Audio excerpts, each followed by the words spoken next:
Display light एक अलग section होता है, डिस्प्ले के ग्राफिक्स अलग सेक्शन पे काम करते हैं और टच अलग सेक्शन पे काम करती है। कनेक्टर तीनों चीज़ों का एक ही रहता है जिसपे आप फोल्डर अटैच करते हैं। पहले के फ़ोनों के अंदर अगर हम कीपैड की बात करें तो कीपैड की डिस्प्ले जो होती थी 8 प्रिंट की, 10 प्रिंट की या 12 प्रिंट की क्या में थी। इसके अलावा अगर कीपैड चाइना की बात करें तो 18 पिन, 20 पिन, 24 पिन। सैमसंग की बात करें तो 18, 24, 28, 32 ये सप्लाई होती है डिस्प्ले की।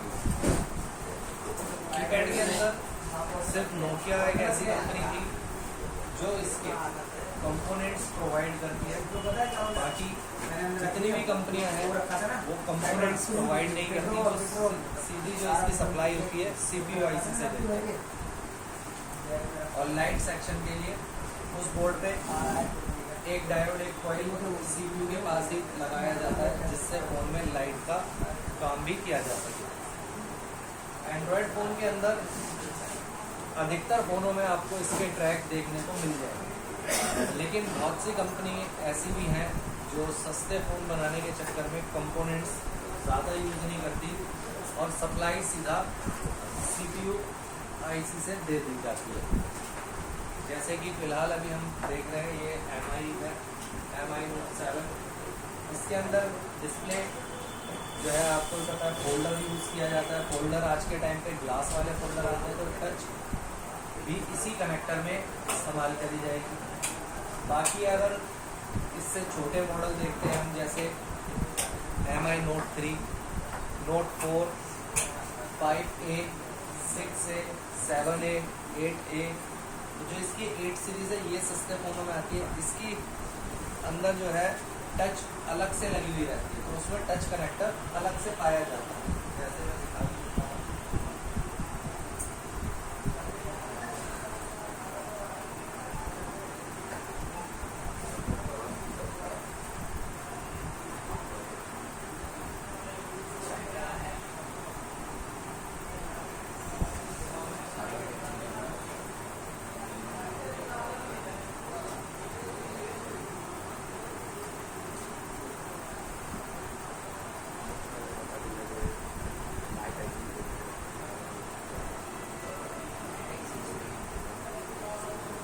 लिखा है टच एक्सप्रेस, तो इसमें ये जो कनेक्टर है 6 पिन का, ये टच कनेक्टर रहता है और डिस्प्ले कनेक्टर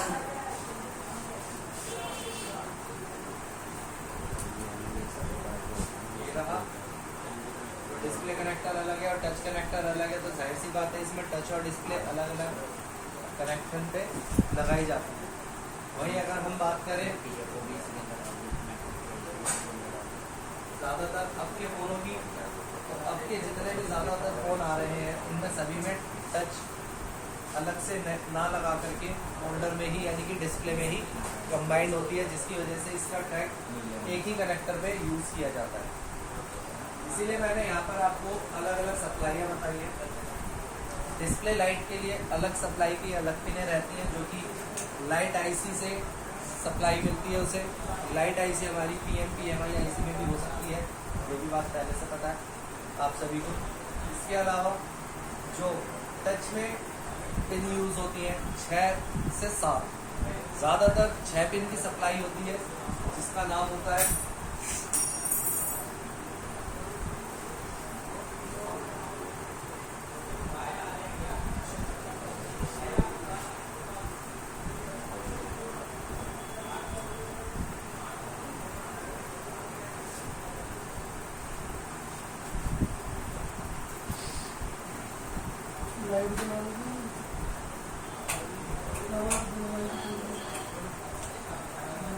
INT यानी कि इनपुट, RST मतलब रीसेट, CL के मतलब क्लॉक, DT मतलब डाटा, VRES मतलब वोल्टेज और एक ग्राउंड। ज़्यादातर फ़ोनों में यही सप्लाई रहती है। इसके अलावा आजकल के कुछ फ़ोनों के अंदर देखने को मिलता है कि इसमें टच में 7 सप्लाई होती है, जिसमें आईडी की पिन भी शामिल होती है, आइडेंटिफिकेशन होती है, जो कि आजकल के कई हैंडसेटों में पाई जाती है। इसके बाकी के जो बचते हैं वो हमारे ग्राफिक्स के लिए इस्तेमाल में आती है। तो फिलहाल हम बात करते हैं डिस्प्ले ग्राफिक, क्योंकि तीनों सेक्शन एक साथ नहीं पढ़ाए जा सकते। तीनों टॉपिक अलग अलग हैं जिनका इस्तेमाल हम अलग अलग क्लासों में करेंगे। तो सबसे पहला जो है अभी डिस्प्ले ग्राफिक्स, कब किस सिचुएशन में और क्या क्या करता है। कस्टमर का फ़ोन आपके पास आता है, कोई भी हैंडसेट आपके पास आता है, ऑन करते हैं, ऑन करने पर ग्राफिक्स नहीं आते, डिस्प्ले वाइट आती है। डिस्प्ले वाइट आने पर क्या करा जाएगा? सबसे पहले तो एंड्रॉयड फ़ोन है तो कनेक्टर को पेट्रोल से वॉश करेंगे, अच्छे से क्लीन करेंगे उसे। कनेक्टर में बिल्कुल भी एक भी पिन पर कार्बन ना दिखाई दे। दूसरा, कनेक्टर को फिजिकली चेक करेंगे कि कोई भी पिन डैमेज तो नहीं है। अगर एक भी पिन डैमेज है, चाहे फोल्डर की या बोर्ड पे लगे डिस्प्ले कनेक्टर की, तब भी ग्राफिक्स नहीं आते हैं। इस सिचुएशन में या तो कनेक्टर चेंज करिए या जंपर लगा कर। अगर पिन टूट गई है तो प्रिंट वहाँ पे बाकायदा रहता है, जैसे कि यहाँ पर आप देख भी सकते हैं। अगर मैं यहाँ से कनेक्टर रिमूव कर भी दूँ तब भी उसके सभी प्रिंट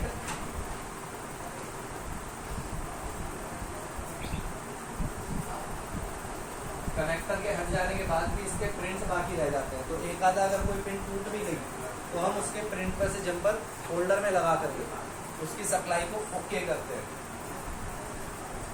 अगर इतना भी करते हैं प्रॉब्लम सॉल्व हो जाती है। इतने के बाद भी अगर प्रॉब्लम सेम है, फोल्डर अभी भी ब्लैंक आ रहा है, इस कंडीशन में हमारे को फोल्डर चेंज करके चेक करना है। शॉप पे जाएंगे, चेंज करेंगे। अगर एक फोल्डर वहाँ पे ब्लैंक आ रहा है तो ये हो सकता है कि उसकी डिस्प्ले का वर्जन मैच भी नहीं करता। बहुत बार ऐसा होता है हर डिस्प्ले पे, चाहे आप कीपैड की डिस्प्ले देख लीजिए, चाहे आप एंड्रॉयड की डिस्प्ले देख लीजिए, सभी के ऊपर वर्जन लिखा रहता है।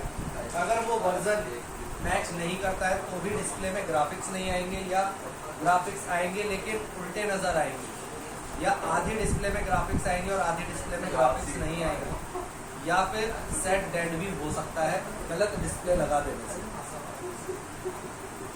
इसीलिए हमारे को शॉप बदल करके चेक करना पड़ेगा। एक शॉप पे चेक करा, ठीक है, उसमें वाइट है, दूसरी शॉप पे अच्छी क्वालिटी का फोल्डर लेकर के तब चेक करके देखिए। क्योंकि आजकल क्या होता है, कई डिस्प्ले जो है यूनिवर्सल यूज़ करी जाती है, यानी कि एक ही मॉडल में कई कई डिस्प्ले यूज़ हो रही है। कई फोल्डर ओप्पो F9 दोनों में ही सेम फोल्डर यूज़ होता है। Realme 2 Pro और ओप्पो F9 पूरे के पूरे डिट्टो सेम है फोन, सिर्फ कंपनियों के नाम अलग हैं, फीचर सेम है, बैटरी के mAh सेम है, कैमरे की मेगापिक्सल सेम है, डिस्प्ले सेम है, लेकिन कई बार इसका वर्जन मैच नहीं करता। ओप्पो F9 का लेकर के आप Realme 2 Pro में लगाते हैं, या Realme 2 Pro वाला फोल्डर ओप्पो F9 में लगाते हैं, तो बहुत बार ऐसा होता है कि फोल्डर ठीक से काम नहीं करता। जब तक फोल्डर को पेस्ट नहीं करते हैं तब तक तो फोल्डर सही काम कर रहा होता है। जैसे ही आप पेस्ट कर देते हैं तो इस तरह की प्रॉब्लम सामने आती है कि फोल्डर डिसबैलेंस हो जाता है, टच अपने आप काम करने लग जाती है, या टच काम करना ही बंद कर देता है। इस तरह की समस्याएं क्यों आती है? क्योंकि डिस्प्ले का वर्जन मैच नहीं करता। फोल्डर लगाते टाइम कुछ बातों का ध्यान भी रखना होता है।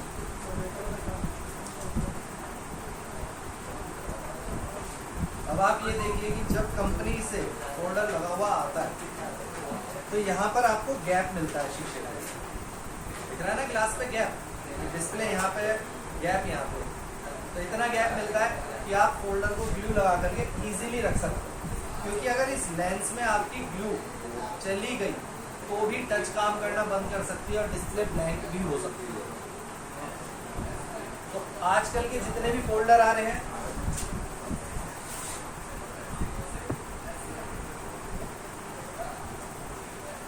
जैसे कि इस फोन का अगर आप देखेंगे तो गैप बिल्कुल ना के बराबर है। ये मार्केट वाले फोल्डर है, ये यूनिवर्सल डिस्प्ले बनाने के चक्कर में करा जाता है कि एक ही डिस्प्ले कई तरह के मॉडलों में जिसमें भी सेम साइज की डिस्प्ले यूज हो रही है उन सभी में लगाने के लिए तो थोड़ा साइज बढ़ा देते हैं कि किसी फोन में नोच ज़्यादा थी यानी कि ब्लैक स्पॉट जो होता है ब्लैक एरिया किसी फोन में तो ज़्यादा होता है किसी में कम होता है। तो कुछ आसपास के मॉडलों में जिसमें 6-7 मॉडल एक ही डिस्प्ले काम कर सके वो बनाने के चक्कर में इस टाइप का काम किया जाता है, जिसके चलते जब आप बिना देखे फोल्डर लगाने के लिए लगाते हैं बोर्ड में तो यहाँ पर आप ग्लू लगा देते हैं, चाहे बॉडी से टच होकर के ग्लू इस लेंस में जाए या डायरेक्टली यहाँ पे लग जाने से जाए, यहाँ पे फोल्डर खराब होएगा ही होगा। इस कंडीशन से बचने के लिए करना क्या होता है कि फोल्डर को जितना लेंस में गैप दे रखा है यहाँ ग्रीन लाइन दिख रही है ना, इसको अच्छे से थोड़ा ऊपर को खींचिए और तब डिस्प्ले को फ्लैक्स केबल को सेलो टेप लगा करके या डॉक्टर टेप जो पेपर टेप आती है उसे लगा करके यहाँ पर गैप क्रिएट करिए। अब जितना गैप क्रिएट हो गया है सबसे पहले फोल्डर लगाने के टाइम पे 2 जगह पर आपको ग्लू लगानी है। वो कौन सी जगह?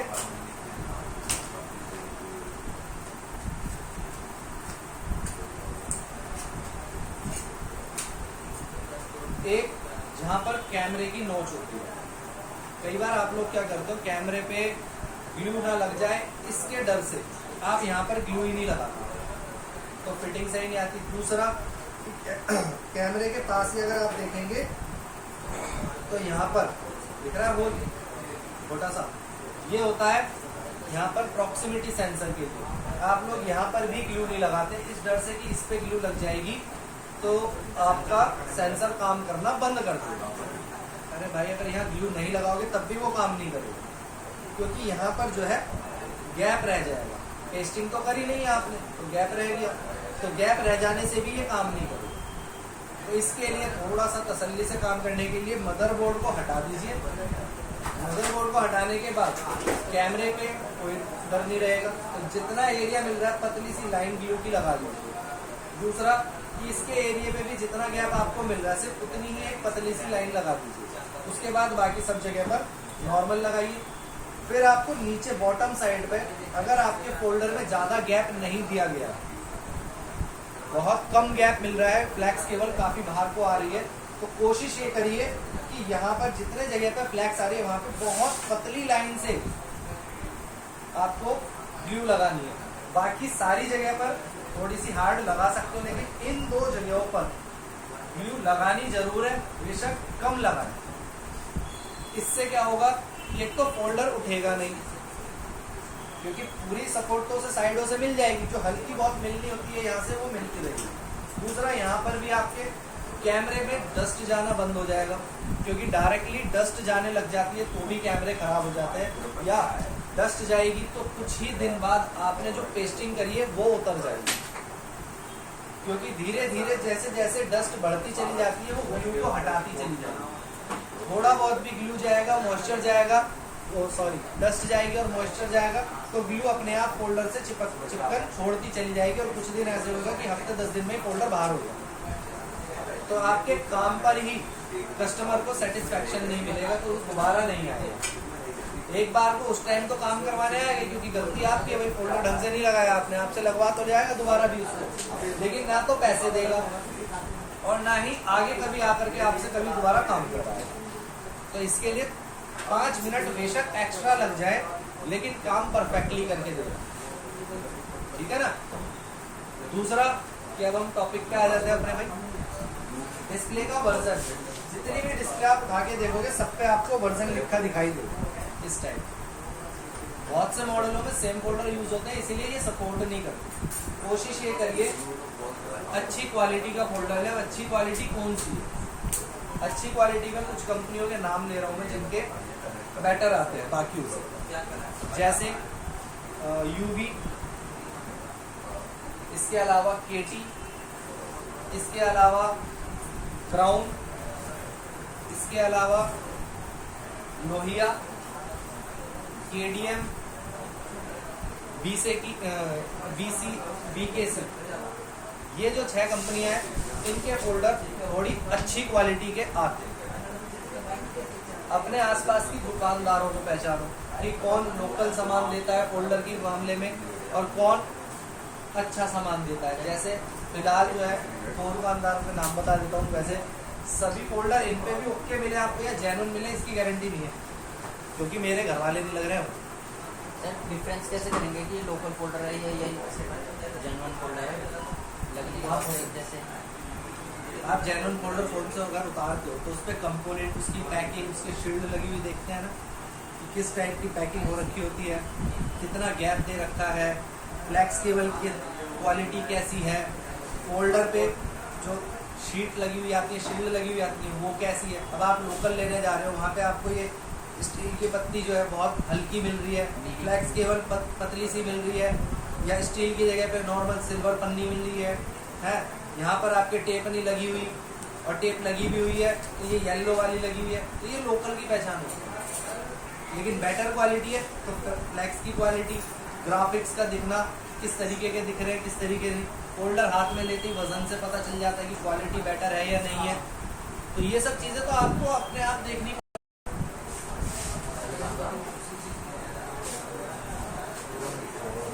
ये दिख रही है ना कॉपर की टेप, तो ये टेप कहाँ लगी हुई है? हाथ से बाहर। अगर ये टेप बिल्कुल अंदर तलक लगी हुई है या इस पे सिल्वर की कपड़े वाली टेप लगी हुई है तो वो जेन्युइन का फील होता है, यानी कि वो क्वालिटी जो है वो जेन्युइन क्वालिटी में है। तो ये चीजें आपको देखनी होगी, ठीक। तो आपको ये चीज चेक करके देखना है। सेट में फोल्डर लगाएंगे, फोल्डर ओके हो जाएगा।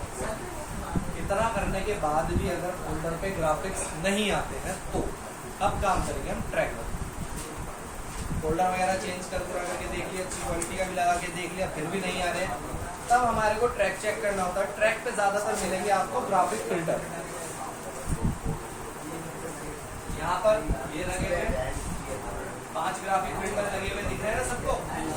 ये सारी सप्लाई है डिस्प्ले ग्राफिक्स। इसके बाकी के जो बच रहे हैं जैसे कि ये वाले और ये वाले 2, 4, 5, 6, 7, यहाँ जो 7 सप्लाई बच रही है इसमें टच की भी सप्लाई है और इसी में आपके डिस्प्ले में लाइट की भी सप्लाई है।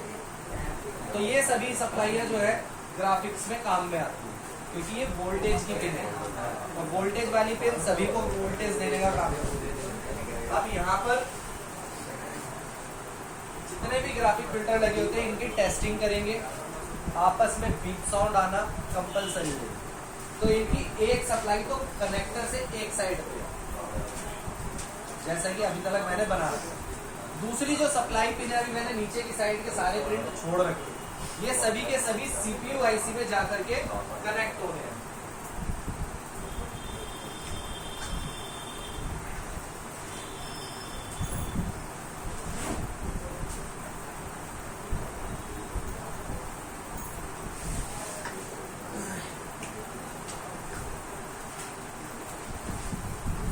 ये रही कनेक्टर से सप्लाई सीधा ग्राफिक फिल्टर पे, ग्राफिक फिल्टर से होते हुए ये सप्लाई सारी की सारी बिना कहीं बीच में कोई कंपोनेंट दिख रहा है सीधा यहाँ पे आई सीपीयू आईसी,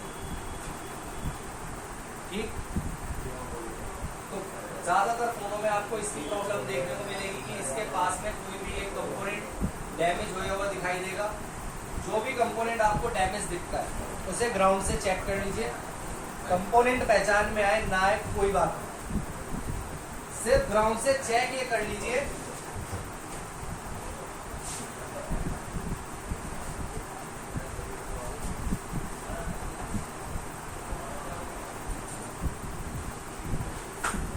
ग्राउंड से चेक ये कर लीजिए कि ये प्रिंट ग्राउंड से कोई भी एक बीप तो नहीं कर रहा, उसकी आईसी नहीं मिल रही है। क्योंकि ऑनर के जो फोन होते हैं ना, ऑनर के और इसके हुआई के अभी तक नोट 7 में देख रहे थे हम, ग्राफिक प्रिंटर देखने को मिलते हैं MI 4 जो इसका सस्ते वाला फोन होता है।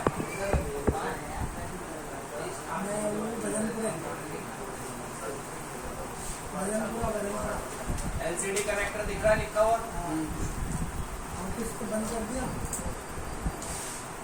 कंपोनेंट दिख रहे हैं 5, पांचों ग्राफिक फिल्टर है। इनके खराब हो जाने से भी ये दिक्कत आती है। दूसरा कि मैं यहाँ पर आपको बता रहा था कि कंपोनेंट के बारे में अगर नहीं भी पता है तो कैसे रिपेयरिंग करेंगे। मल्टीमीटर कंटिन्यूटी पॉइंट पे रखा, कंपोनेंट के प्रिंटों से गैप तो मेंशन कर लोगे ना कि भाई कंपोनेंट किस शेप में लगा होगा, कि हॉरिजॉन्टल लगा या वर्टिकल लगा हुआ है, इतना तो देख के पहचान ही जाओगे, क्योंकि इतना बड़ा कंपोनेंट तो होगा नहीं पतले से प्रिंटों में, होगा इतना ही। तो यानी कि ये एक प्रिंट बनेंगे और ये एक प्रिंट बनेंगे, ठीक, राइट। मल्टीमीटर को कंटिन्यूटी में रख करके रेड प्रॉप जो है ग्राउंड पे रखी, ब्लैक प्रॉप से प्रिंट को चेक करा, यहाँ वैल्यू मिल रही है और यहाँ कुछ भी नहीं मिल रहा, यहाँ चेक करा कुछ भी नहीं मिल रहा, यहाँ चेक करा कुछ भी नहीं मिल रहा। अगर ऐसा आ रहा है, वरना सिर्फ इतना ही मान लो 2 प्रिंट हो गए, एक पे वैल्यू और एक पे कुछ नहीं आ रहा, तो आपको सीधा सा करना ये है कि इस पे जंपर लगा डाल के लगे वो मर्जी आ। लेकिन यहाँ पे अगर ऐसी कंडीशन मिल रही है कि एक सिरे पे वैल्यू मिल रही है और दूसरे पे कुछ भी नहीं मिल रहा, सिर्फ इसी कंडीशन में जंपर लगा रहा है, ये नहीं कि कुछ और कंडीशन आ रही है लिया जंपर मार दिया, सॉल्यूशन नहीं होगा उससे। सिर्फ ये है कि एक साइड पे वैल्यू मिल रही है, दूसरी साइड कुछ भी नहीं मिल रहा, तब जाकर के आपको यहाँ पे सिर्फ जंपर लगा देना, आपका आधे से ज्यादा सॉल्यूशन हो जाएगा। इसे बोला जाता है सीरीज, जो कि आपने पैरेलल सीरीज पढ़ा है, तो सीरीज में यही बोला गया, सीरीज में जंपर लगा दो। अब यहाँ पर क्या सीन था, तो जब आपने यहाँ पे ये इंटरनल इस टाइप से जुड़ा हुआ था, जब आप इस वैल्यू को यहाँ पे पहुंचाओगे तो यहाँ पर नो वैल्यू की जगह वैल्यू आ जाएगी और यहाँ पर भी वैल्यू पहुंच जाएगी। अब इस जगह पे भी एक जंपर देना है, तो यहाँ पर भी जो नो वैल्यू थी अपने आप ऑटोमेटिक वैल्यू, ठीक। तो इस तरीके से आपको करना होता है। अगर ग्राफिक प्रिंटर की बात करी जाए तो ग्राफिक प्रिंटर इस टाइप से लगे हुए हैं, इसमें सीधा सीधा बस, अगर ग्राफिक प्रिंटर टूट जाए, चटका हुआ मिले या गायब मिले इसकी जगह से, सीधा सीधा जंपर मार देना, प्रॉब्लम सॉल्व हो जाएगी, जैसे यहाँ पर प्रॉब्लम सॉल्व कर रखी है।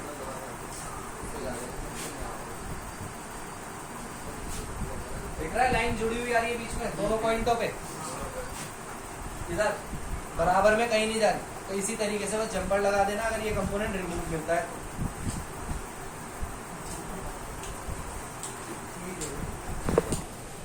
जिस फोन में कंपोनेंट नहीं होंगे बंद कर